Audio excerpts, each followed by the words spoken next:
All right, welcome back everybody to primer pump install video number 2. So we got the hole dug.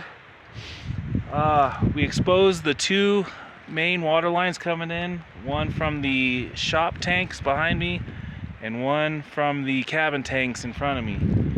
So it's gonna be hard to kind of explain, but anyways, the 2 pipes are in there.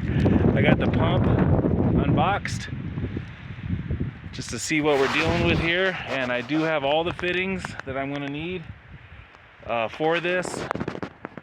So basically I just got to start cutting pipes. The water's already off. The pump in the main pump in the water power room here is already turned off. The tanks are turned off, so I'm going to cut this. I will get some residual water out, but I'm going to have to rework this to accommodate this new pump and let it do what I want it to do.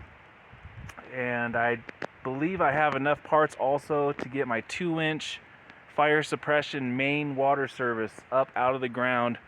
I've only got maybe 3 feet of pipe there, so I'm just gonna stub it up and I'll have to get another piece and I'll extend it to where it's got to go later. I need probably another 10 or 15 feet of it. I thought I had some here, but I thought wrong. So as you can see, I've already got a concrete paver down there. That's what the pump is going to sit on, and this box is going to cover it, protect it from the elements. The top of this box will be just above ground level, so when we get our monsoons, it won't fill the box up. This pump, I don't think it's waterproof. It is meant for moist conditions, obviously, since it's a water pump, but it's not meant to be submerged.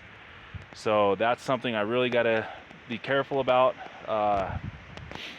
This area is still going to have a roof over it, hopefully this year. It'll help protect all the pipes and this equipment that I'm installing. And just, one more thing to build.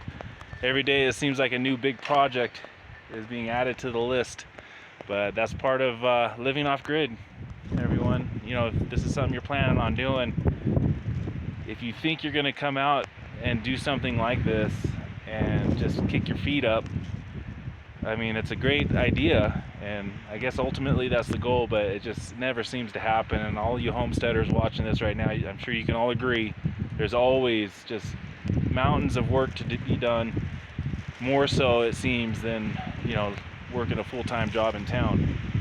So I want to get to chopping, get to gluing, because the water's off. And I like to let this PVC glue set overnight, but obviously that's not going to happen.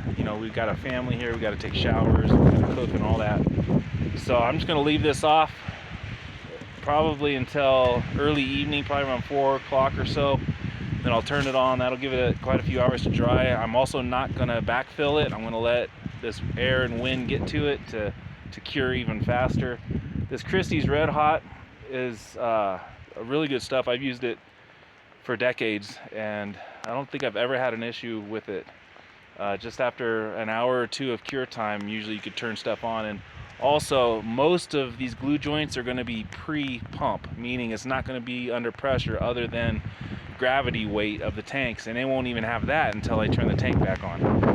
So it's going to set static for quite a few hours and give it time to dry before we turn it on and have to use it this evening.